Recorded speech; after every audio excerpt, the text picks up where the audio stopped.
আলহামদুলিল্লাহ নাহমাদুহু ওয়া নাস্তাইনুহু ওয়া নাস্তাগফিরুহু ওয়া নু'মিনু বিহি ওয়া নাতাওয়াক্কালু আলাইহি ওয়া নাউযু বিল্লাহি মিন শুরুরি আনফুসিনা ওয়া মিন সাইয়্যাতি আ'মালিনা মান ইয়াহদিহিল্লাহু ফালা মুদিল্লা লাহু ওয়া মান ইউদ্লিলহু ফালা হাদিয়া লাহু ওয়া আশহাদু আল লা ইলাহা ইল্লাল্লাহু ওয়াহদাহু লা শারীকা লাহু ওয়া আশহাদু আন্না মুহাম্মাদান আবদুহু ওয়া রাসূলুহু আম্মা বা'দ ফাইন্না খায়রাল হাদিসি কিতাবুল্লাহ ওয়া খায়রাল হাদি মুহাম্মাদ সাল্লাল্লাহু তাআলা আলাইহি ওয়াসাল্লাম ওয়া শাররাল উমুরি মুহদাসাতুহা ওয়া কুল্লু মুহদাসাতিন বিদআহ ওয়া কুল্লু বিদআতিন দালালাহ ওয়া কুল্লু দালালাতিন ফিন্নার ক্বালা আল্লাহু তাবারাকা তাআলা ফি কালামিহিল মাজিদ ওয়াল ফুরকানিল হামিদ সুবহানাল্লাযী খালাকাল আজওয়াজা কুল্লাহা মিম্মা তুনবিতুল আরদু ওয়া মিন আনফুসিহিম ওয়া মিম্মা লা ইয়ালামুন সাদাকাল্লাহুল আলিয়্যুল আযীম। তো আপনাদের সামনে সূরা ইয়াসিনের কিছু তাফসীর করছি আমি। আল্লাহ তাবারাকা তাআলা এই সূরার প্রথমে অতীতের ঘটনা তুলে ধরেছেন যে অতীতে কত নবী রাসূল তিনি পাঠিয়েছেন, কিন্তু তাদেরকে কেউ মানে নাই, যার ফলে আল্লাহ তাআলা ওই জাতিদেরকে ধ্বংস করে দিয়েছেন। এইবার আল্লাহ তাবারাক তাআলা তিনার অস্তিত্ব, তিনার আল্লাহ বলছেন আমি যে আছি এবং আমি যে বিশাল ক্ষমতার অধিকারী, এইটার জন্য তিনি কিছু নিদর্শন বর্ণনা করছেন। সেই নিদর্শন বেশি নয়, 2 থেকে 3টা নিদর্শন আল্লাহ তাআলা এই সূরা ইয়াসিনের মধ্যে বর্ণনা করছেন। কারণ যারা জ্ঞানী মানুষ তাদের জন্য ইশারা যথেষ্ট, তার জন্য ইশারা যথেষ্ট, বেশি বেশি কিছু বর্ণনা করার দরকার হয় না, অল্পতে তারা বুঝে যায় সব কিছু। তো আল্লাহ তাআলা এখানে কী কী নিদর্শন বলেছেন সে আমি আপনাদেরকে পিছনে বলেছি। 1 নম্বর হচ্ছে আল্লাহ তাআলা এখানে বলছেন যে আমি যে আছি তার একটা নিদর্শন হচ্ছে কি, দেখো এই মৃত জমিন শুকিয়ে যায়, তখন আমি পানি বর্ষণ করে তাকে আবার জীবিত করি, তাতে ফলমূল যা লাগানো হয় তাতে খুব ফলমূল হয়। তো এ হচ্ছে একটা নিদর্শন। আর 2 নম্বর নিদর্শনের কথা আল্লাহ তাআলা বলছেন যে দেখো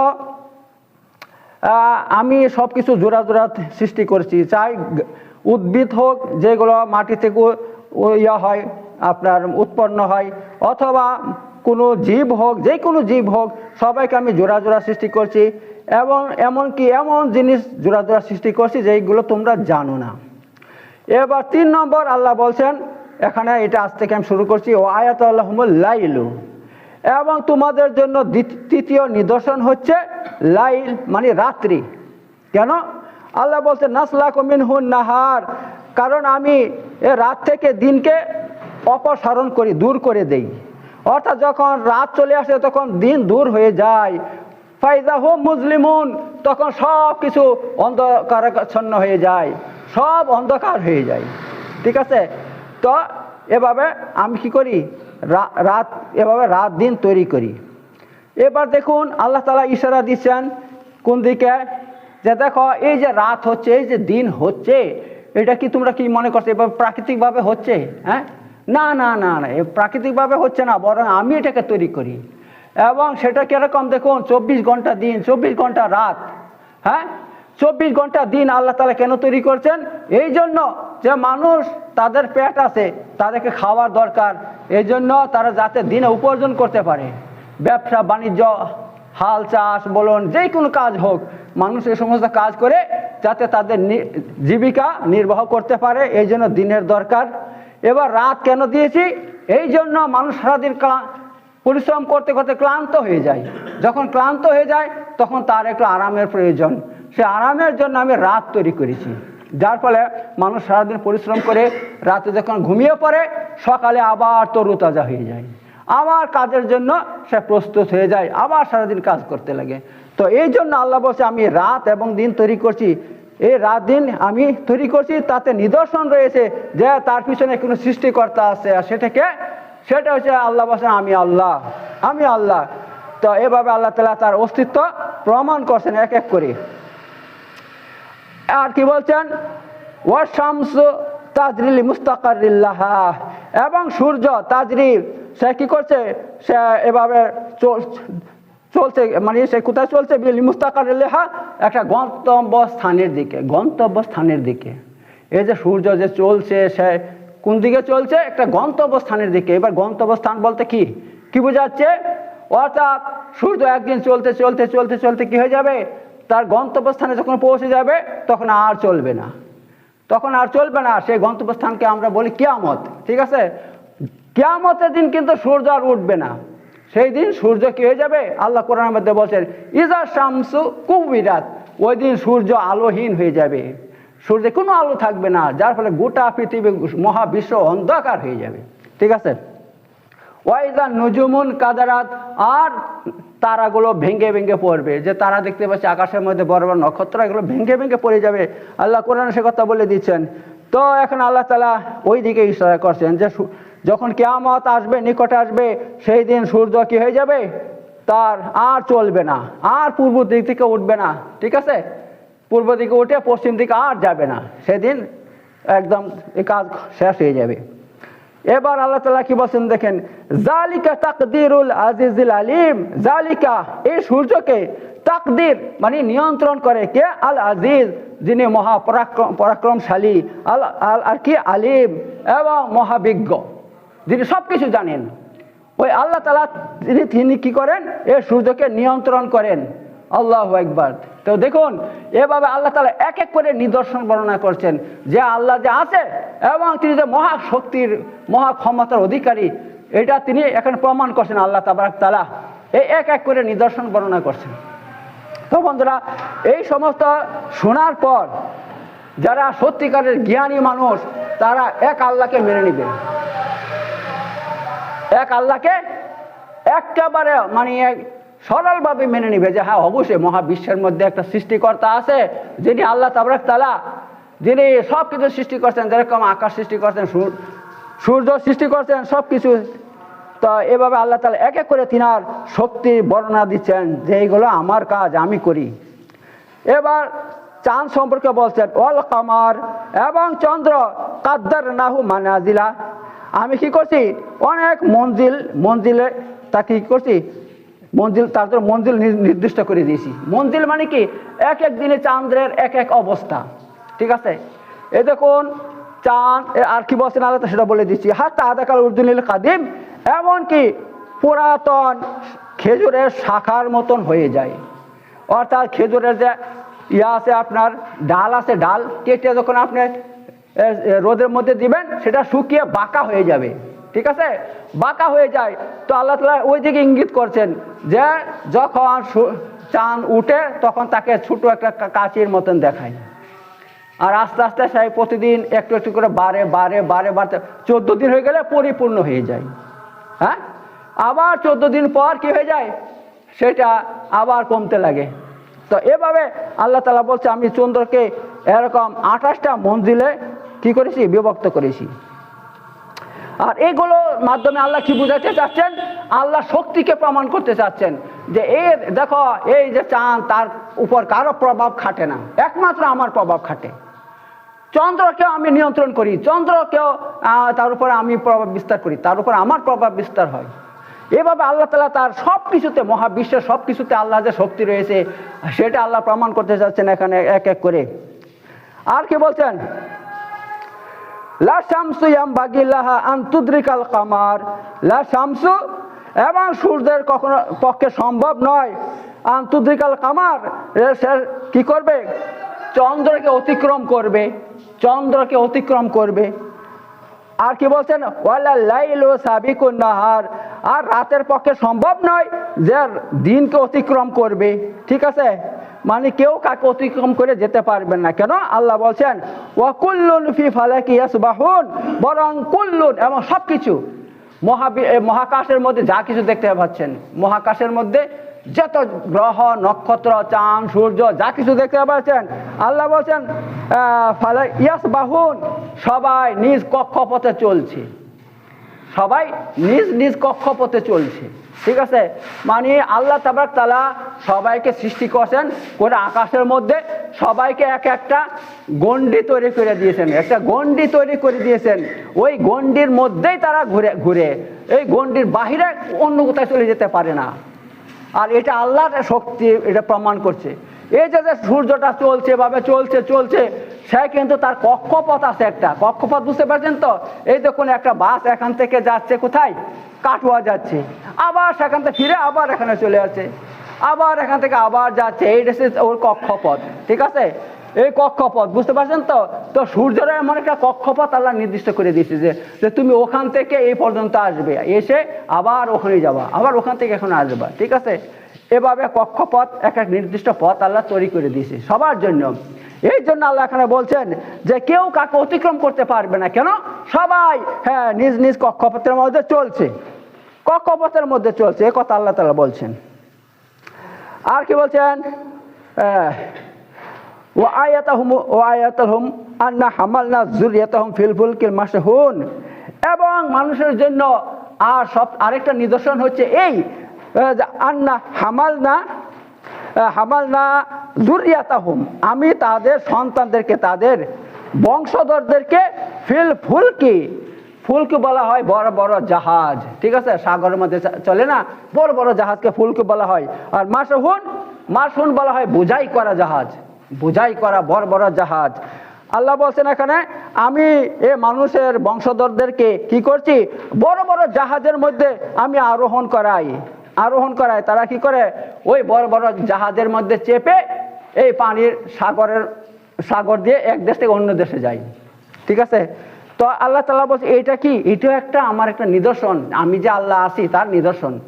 এটা কেন আল্লাহ তাআলা বলছেন? এই জন্য বলছেন, দেখুন এমন এমন জাহাজ আছে, হ্যাঁ আপনার কি বলবো, মানে 5 থেকে 6 বিঘা জমি, 6 বিঘা জমি নিয়ে যতটুকু এরিয়া হবে, একটা জাহাজ এত বড়, এর থেকে বড় হবে তো কম হবে না।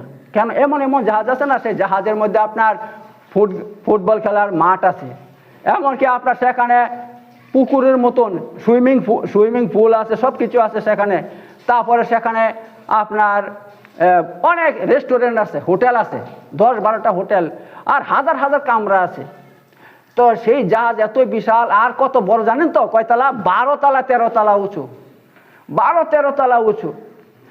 এই যে জাহাজটা সম্পূর্ণ কিসের তৈরি? আপনার লোহার তৈরি। কারণ একটা কথা মনে রাখবেন, জাহাজ যদি খাঁটি লোহা দিয়ে তৈরি করা না হয় সেটা কিন্তু ধ্বংস হয়ে যাবে, ফুটো হয়ে যাবে। এই জন্য খাঁটি লোহা দিয়ে যে জাহাজগুলো তৈরি করা হয়।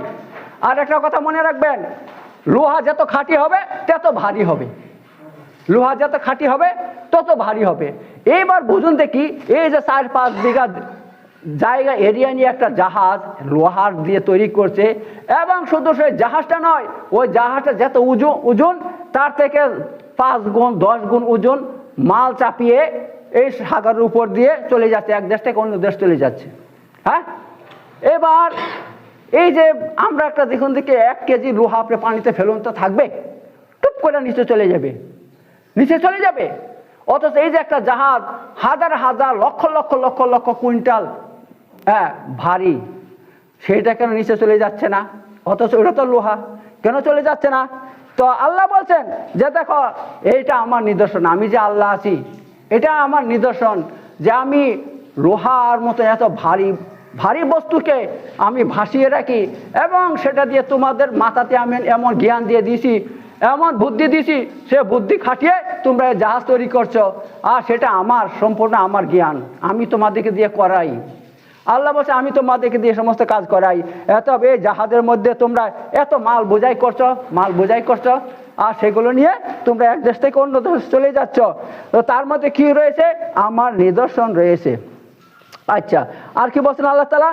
ওয়া খালাকনা লাহুম মিন মিসলিহি, এবং আমি সৃষ্টি করি তাদের জন্য মিন মিসলিহি, অনুরূপ আরো অনেক কিছু, অনুরূপ আরো কিছু, ঠিক আছে।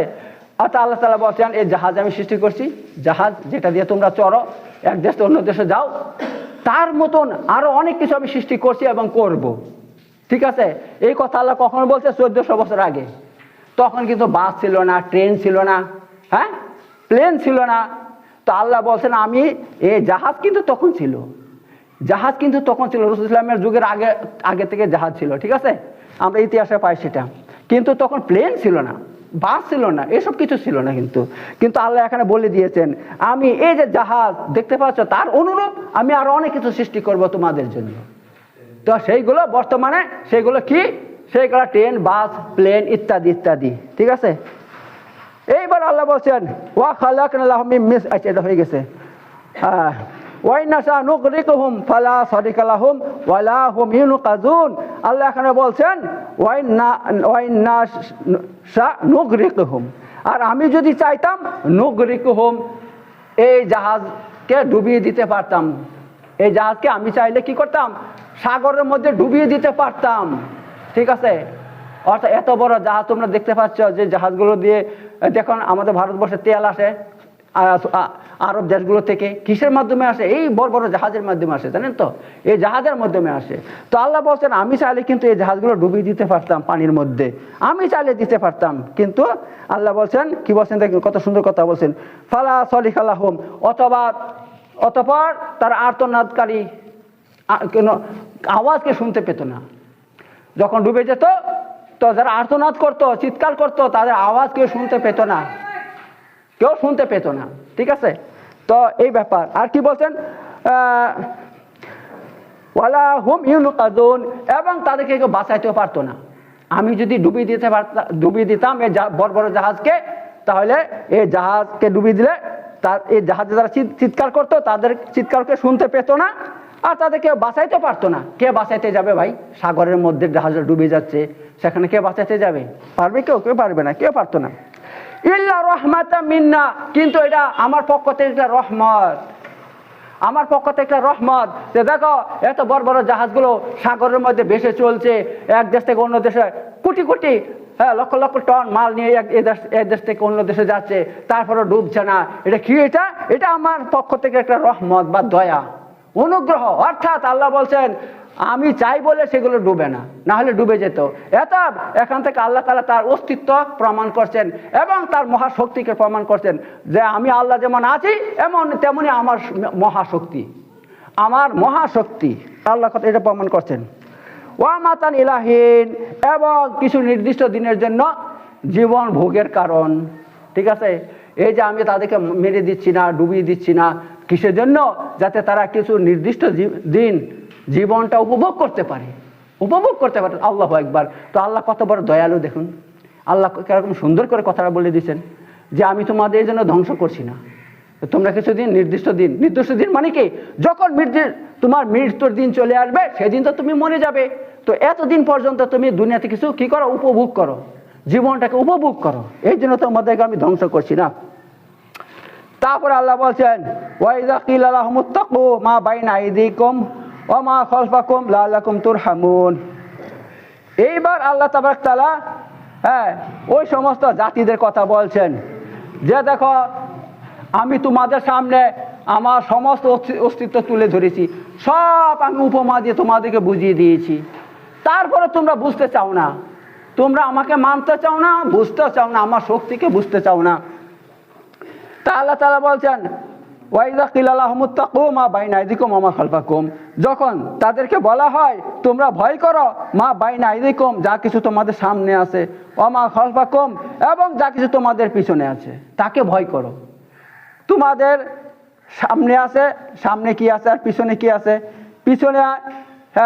পিছনে কি আছে? আমরা যে সমস্ত কাজগুলো করি, যে সমস্ত কাজগুলো আমরা করেছি ইতিপূর্বে, সেটা মানে পাপ কাজ বোঝাচ্ছে, আল্লাহ তাআলা পাপ কাজ বোঝাচ্ছে, বুঝতে পারেন তো? যে তোমরা মানুষ বেশি বা কি করে, খারাপ কাজটা বেশি করে, ভালো কাজটা খুব কমই করে। তোমরা পিছনে যে সমস্ত পাপ কাজগুলো করেছো তাকে ভয় করো, আর সামনে যেগুলো করছো তাকেও ভয় করো, ঠিক আছে। সামনে যে সমস্ত পাপ করছো তাকেও ভয় করো। লাআল্লাকুম তুরহামুন, যাতে তোমাদের উপর দয়া করা হয়। তো এখান থেকে কি বুঝতে পারা যাচ্ছে, আল্লাহ তাআলা বলছেন যে পাপ থেকে বেঁচে থাকার চেষ্টা করো, পাপ থেকে এই জন্য বেঁচে থাকার চেষ্টা করো, যদি কেউ পাপ করে আল্লাহর দয়া তার উপরে হয় না। লাআল্লাকুম তুরহামুন এই জন্য বলছে, যদি পাপ না করো তাহলে তোমাদের আল্লাহ তাআলা রহম করবে, দয়া করবে। তাহলে এখান থেকে এটাই বোঝা যাচ্ছে ভাই, যারা পাপী হবে, পাপ করবে, তাদের উপর আল্লাহ দয়া করবে না। এবং যারা পাপকে ছেড়ে দিবে, আল্লাহকে ভয় করে পাপ ছেড়ে দিবে, আল্লাহ তাআলা তাদের উপর দয়া করবে। ঠিক আছে, আল্লাহ তাদের উপর রহম করবে। পাপ যদি আল্লাহর ভয়ে ছেড়ে দেন, আল্লাহর ভয়ে পাপ ছেড়ে দিলে আল্লাহ তাআলা আপনার সব কাজ সহজ করে দিবে, সব কিছু সহজ করে দেবে, সব ঠিকঠাক করে দেবে আল্লাহ তাবারক তাআলা। এই কথা আল্লাহ তাআলা এখানে বলতে চাচ্ছেন। তারপরে কি বলছেন? ওয়া মা তাতিম মিন আয়াতি রাব্বিহিম ইল্লা কানু আনহা মুরিদিন। ওয়া মা তাতিহিম মিন আয়াতি রাব্বিহিম, তাদের নিকট তাদের প্রতিপালকের পক্ষ থেকে যখনই কোনো নিদর্শনের মধ্যে থেকে একটা নিদর্শন আসতো, তখন তারা কি করতো? ইল্লা কানু আনহা মুরিদিন, তখন তারা মুখ ফিরিয়ে নিত। ঠিক আছে, এই কথাগুলো আল্লাহ এবার কাকে লক্ষ্য করে বলছেন? মক্কাবাসীকে বলছেন, মক্কাবাসীকে। অর্থাৎ আল্লাহ তাআলা প্রতিটা যুগে যুগে বিভিন্ন স্থানে নবী রসুল পাঠিয়েছেন। যখন নবী রসুল পাঠিয়েছে, ওই অধিবাসীর লোকেরা কি করতো? নবীদেরকে মানে নাই, কিছুই করে নাই, বরং নবীদের সঙ্গে দুর্ব্যবহার করেছে, তাদের সঙ্গে খারাপ ব্যবহার করতো, তাদেরকে মারতো, ধরতো, এমনকি হত্যা পর্যন্ত করেছে। এভাবে আল্লাহ সেই কথা তুলে ধরছেন যে আমি যখনই তাদের নিকট আল্লাহর পক্ষ থেকে নিদর্শন আসতো, তারা তার থেকে মুখ ফিরিয়ে নিত। যেমন মক্কাবাসী মুখ ফিরিয়ে নিছে মুহাম্মদ সাল্লাল্লাহু আলাইহি ওয়াসাল্লামের কাছ থেকে। হ্যাঁ, তিনাকে মানতো না, কিছু করতো না, বরং সবাই তিনার বিরোধী হয়ে গিয়েছিল এবং তিনার উপর জুলুম অত্যাচার এমনভাবে শুরু করেছিল যে তিনাকে মক্কা ছাড়া করিয়ে ছেড়েছে। মক্কাকে তিনাকে ছাড়তে হলো, তিনি ওখান থেকে চলে গিয়েছে কোথায়? ওই মদিনাতে চলে গিয়েছেন। আচ্ছা, সেই কথা আল্লাহ তাআলা এখানে বলতে চাচ্ছেন। আচ্ছা, ওয়াইযা কিলা লাহুম আনফিকু মিম্মা রাযাকাকুমুল্লাহ, আর যখন তাদেরকে বলা হইতো আনফিকু মিম্মা রাযাকাকুমুল্লাহ, তোমরা কি করো? আল্লাহ তোমাদেরকে যা যা রুজি দিয়েছে তার থেকে আল্লাহর রাস্তায় খরচা করো তোমরা। তখন কি বলতো? তারা কি বলতো সেটা আল্লাহ বলছেন। ক্বাল আল্লাযিনা কাফারু লিল্লাযিনা আমানু, তখন কাফেররা মুসলমানদেরকে বলতো, ঈমানদারদেরকে বলতো, কি বলতো? আনুতইমু মাল্লাউ ইয়াশাউল্লাহু আতামাহু, আচ্ছা আল্লাহ যাদেরকে খাওয়াইতে পারেন, আমরা কেন তাদেরকে খাওয়াবো? তোমরা তো বলছো তোমার আল্লাহ বিশাল শক্তিশালী, বিশাল শক্তিমান, হ্যাঁ, তিনি যা ইচ্ছা তাই করতে পারে, তাহলে আল্লাহকে বলে খাওয়াইতে, আল্লাহকে খাওয়াইতে বলে আমরা কেন খাওয়াবো? এর বলে উপহাস করতো। ঠিক আছে, উপহাস করতো। এবার একটা কথা বলি, আল্লাহ মহাশক্তিমান, আল্লাহ যা ইচ্ছা তাই করতে পারেন, কিন্তু তিনি তো একটা নীতি নির্ধারণ করে দিয়েছেন। তিনি তো আকাশ থেকে খাবার ফেলে দিবে না, আকাশ থেকে টাকা পয়সা ফেলে দিবে না। তিনি আপনাদেরকে টাকা পয়সা মানে রুজি রোজগারের ইয়া দিয়েছে, ও তৌফিক দান করছেন। হ্যাঁ, সেভাবে আপনারা সেভাবে টাকা পয়সা আপনারা কামাচ্ছেন। ঠিক আছে, এত আল্লাহ একটা সিস্টেম তৈরি করে দিয়েছেন কি, যারা মুসলমান তারা কি করবে? তাদের কাছে যে সমস্ত টাকা পয়সা থাকবে নিজেরা খাবে এবং কিছু দান খয়রাত করবে, নফল দান খয়রাত করবে।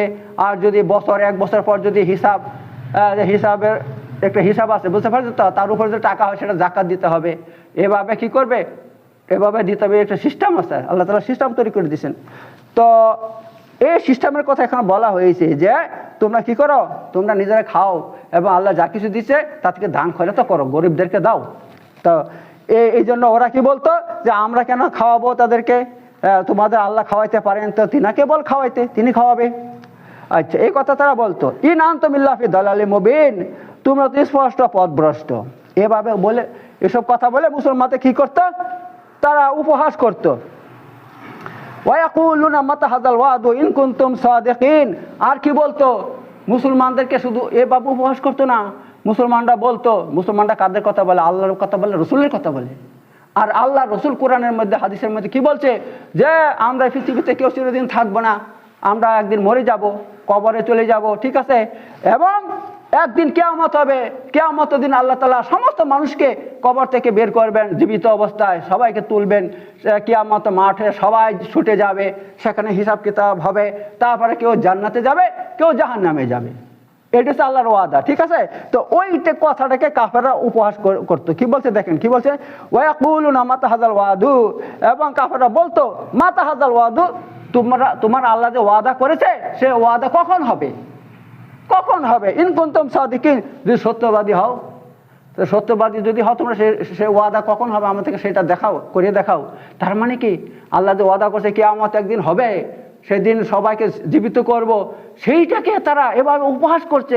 তার মানে কি, কিয়ামতকে তারা বিশ্বাস করে না, এটাই প্রমাণ করতে চাচ্ছে। তো আল্লাহ তাআলা তাদের সেই কথা তুলে ধরেছেন, ঠিক আছে। তো আল্লাহ তাআলা তাদের এই কথা তোলার পর তিনি কি বলছেন, মা ইয়ানজুরুনা ইল্লা সাইহাতা ওয়াহিদাতান। আল্লাহ বলছেন তারা একটা বিকট শব্দের অপেক্ষা করছে। তারা আসলে কি, এই যে কাফেররা উপহাস করছে না, বরং তারা কি করছে, একটা বিকট শব্দের অপেক্ষা করছে। কিয়ামতের দিনে একটা বিকট শব্দ হবে। সে শব্দটা কি? শব্দটা হচ্ছে হযরত ইসরাফিল আলাইহিস সালাম সিংহাতে যখন ফু দিবে সমস্ত কিছু ধ্বংস বরবাদ হয়ে যাবে। আর সেই ফুৎকারের কারণে মানুষের আওয়াজ, এই কান ফেটে চৌচির হয়ে যাবে। সেই আওয়াজ শোনার শক্তি কারো থাকবে না, ওই আওয়াজ শুনে সবাই মরে যাবে। তখন যারা থাকবে, আলহামদুলিল্লাহ আমরা মুসলমান এর আগে মরে যাব, শুধু কাফের থাকবে তখন, ঠিক আছে। কাফের থাকবে, কাফেররা ওই আওয়াজটা শুনবে, তো তারাও ধ্বংস হয়ে যাবে, মরে যাবে। তো আল্লাহ তাআলা সেই কথাটা এখানে বলছেন, তা খুজুহুম, তাদেরকে ওই কি করবে, বিকট আওয়াজ গ্রাস করবে। ওহম ইয়াখিসুমুন, অথচ তারা সেই নিয়ে ঝগড়া করছে, ওই নিয়ে তারা বিবাদ করছে, ওই নিয়ে তারা এরকম হাসি ঠাট্টা করছে, আর সেইটাই তাদেরকে গ্রাস করবে, আসছে সেইটা। আল্লাহ এই কথা এখন বলতে যাচ্ছেন, ঠিক আছে। কয়টা হইল? ঠিক আছে, টাইম হয়ে গেছে, বেশি আবার বললে অসুবিধা আছে, এখনই শেষ করে দিচ্ছি। বারাকাল্লাহু ফিল আযীম ওয়া নাফা'না বিল হাক্কি মিন্নাহু তাআলা জাওয়াদুন কারীমুন মালিকুন বাররুর রাউফুর রাহিম।